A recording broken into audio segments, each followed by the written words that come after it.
Walt Disney's Dumbo. It was morning at the circus. Hopeful mothers looked up as storks flew overhead.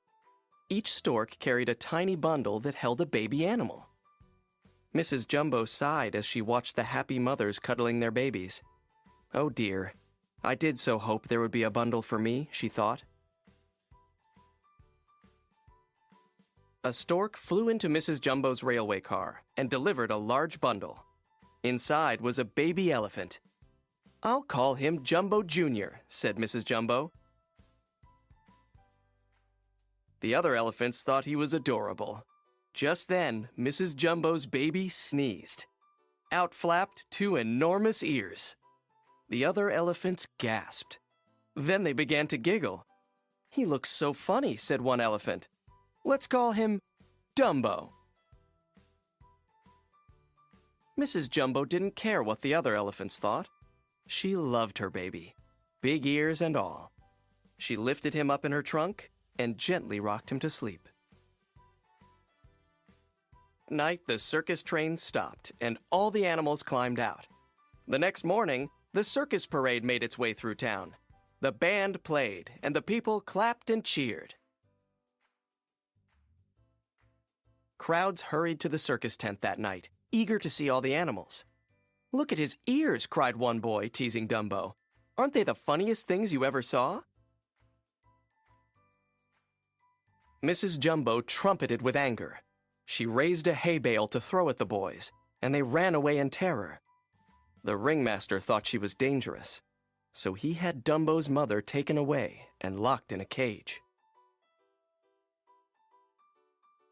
Back in the tent, the other elephants gossiped about Dumbo's mother. "Such disgraceful behavior," they said. "It's all his fault, you know." And they turned their backs on Dumbo. A mouse called Timothy felt sorry for Dumbo. "We have to make you a star," Timothy told him. Suddenly, they heard the ringmaster. "We'll make an elephant pyramid. We just need a big finish," the man said. So as soon as the ringmaster was asleep, Timothy crept into his tent. "Your big finish is the little elephant with big ears, Dumbo," he said in the ringmaster's ear. "Dumbo," mumbled the ringmaster. "Dumbo." The next morning, the ringmaster tried out his new idea.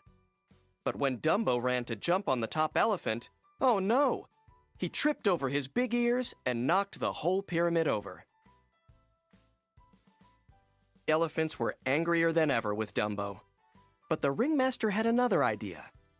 Dumbo could become a clown. He dressed Dumbo like a baby and put him at the top of a burning building. The other clowns pretended to be firefighters. They sprayed Dumbo with water and held a hoop for him to jump into. Poor Dumbo was terrified. Down, down he dropped until he fell through the hoop, into a tub of sticky goo. The audience cheered and roared with laughter. But Dumbo was not happy at all. To cheer him up, Timothy said, "We'll go see your mother." Dumbo and his mother were overjoyed to see each other. Mrs. Jumbo put her trunk through the bars of her cage and cuddled her son. Sadly, it was soon time for Dumbo to go. He fell asleep. The next thing Dumbo and Timothy knew, it was morning. They opened their eyes and saw a group of crows. Dumbo and Timothy were up in a tree. "How did he get up here?" asked a crow. Dumbo was so surprised, he lost his balance. He and Timothy tumbled into a pond below. "I wonder how we got in that tree," said Timothy, shaking himself dry. "Maybe you flew," a crow joked. "That's it," cried Timothy. "Dumbo, you flew up there." The little elephant looked surprised. He couldn't really fly. Could he? "You just have to believe in yourself, Dumbo," said Timothy. One crow gave Timothy an ordinary feather and said, "This is a magic feather.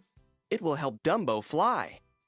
Holding the feather in his trunk, Dumbo stood at the edge of a cliff. Before he could change his mind, the crows pushed Dumbo and off he went.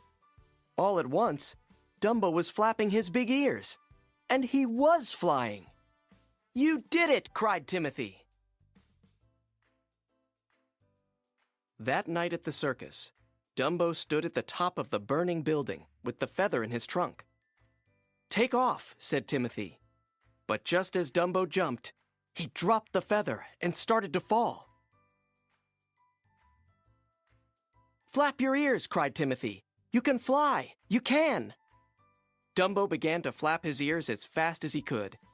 Suddenly, he was flying. He soared past the cheering crowds. Dumbo was a star. Soon, crowds were flocking to the circus to see Dumbo, the amazing flying elephant. The happy ringmaster freed Dumbo's mother and gave her a special train car just for her and Dumbo, her little star.